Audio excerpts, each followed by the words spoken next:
Donc dans cet exercice, enfin le but de cet exercice sera d'amener une nouvelle notion, la dernière notion du chapitre, et elle va concerner cette fois-ci à nouveau les vecteurs. Vecteurs, c'est un domaine que l'on a déjà travaillé il y a quelques temps dans un précédent chapitre. Donc on va réinvestir dans cet exercice des méthodes qu'on avait vues déjà à l'époque dans ce chapitre sur les vecteurs.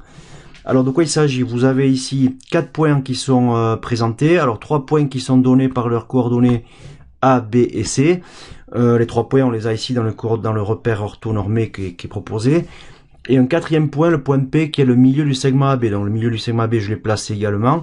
Mais ce qu'on va faire pour commencer, c'est qu'on va quand même, puisque ces coordonnées ne sont pas données, on va les déterminer nous par le calcul. Donc on sait comment faire. On a dans le cours une formule qui permet de déterminer les coordonnées d'un milieu connaissant les coordonnées des extrémités. Donc P étant le milieu du segment AB, on peut donc dire, d'après la formule du cours, que l'abscisse de P sera égale à l'abscisse de A plus l'abscisse de B sur 2. Et de même, l'ordonnée de P sera égale à l'ordonnée de A plus l'ordonnée de B sur 2. Donc je remplace par les valeurs des coordonnées de A et de B. Donc l'abscisse de A c'est 4, l'abscisse de B c'est 0, le tout sur 2, donc ça donne 2. L'ordonnée de A c'est moins 2 plus l'ordonnée de B qui vaut 5. Le tout sur 2, ça donnera 3,5.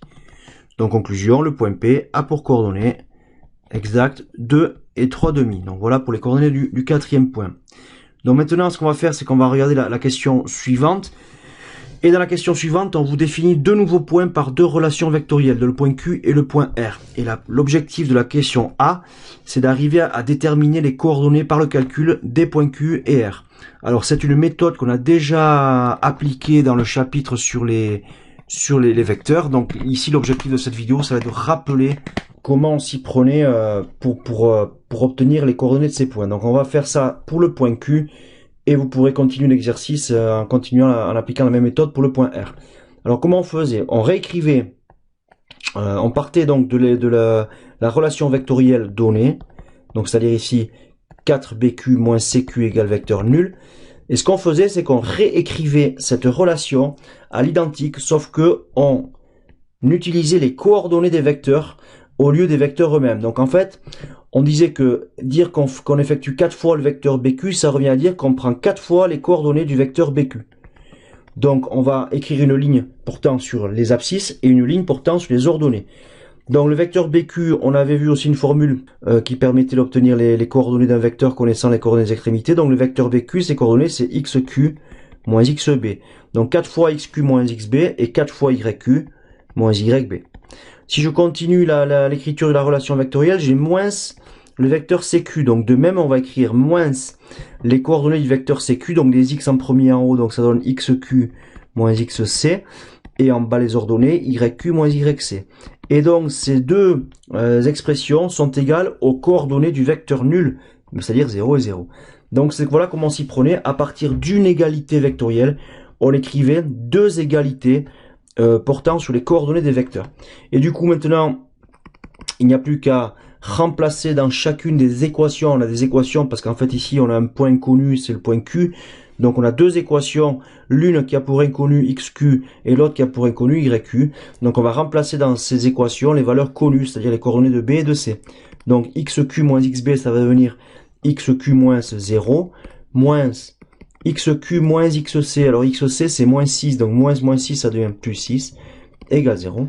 Et de même en dessous, 4 fois YQ moins YB c'est 5, donc moins 5, moins YQ moins YC c'est moins 7, ce qui donne moins 7 plus 7 égale à 0.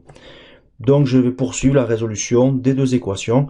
Donc je vais développer le numérateur, donc ça, enfin pas le numérateur mais la première parenthèse, ça donne 4 fois XQ moins 4 fois 0, c'est-à-dire 0. Et ensuite, je vais enlever un signe moins, je vais enlever les parenthèses en changeant le signe des éléments qui seront à l'intérieur. Donc ça donne moins XQ moins 6, égale à 0. De même en dessous, ça va donner 4 fois YQ moins 4 fois 5, c'est-à-dire moins 20, moins YQ moins 7 égale à 0.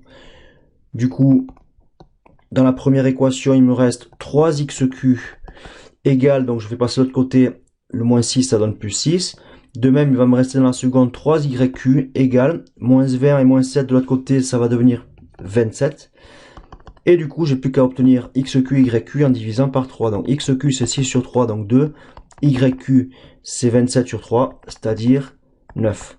Donc on a bien obtenu par calcul les coordonnées de Q qu'il fallait trouver, à savoir 2 et 9. Donc voilà comment on s'y prenait à partir d'une relation vectorielle pour, par calcul, déterminer les coordonnées du point inconnu. Donc ce qu'on va faire, c'est que maintenant je vais vous laisser continuer tout seul cet exercice-là. Vous devrez appliquer la même méthode concernant le point R pour obtenir ces coordonnées. Et ensuite vous suivrez, vous aurez 3 questions B, C, D à répondre. Vous essayerez donc d'utiliser les coordonnées des vecteurs que vous avez obtenus pour répondre à ces questions et aboutir à une conclusion géométrique particulière à partir de laquelle on va définir une nouvelle notion, une dernière notion de ce chapitre.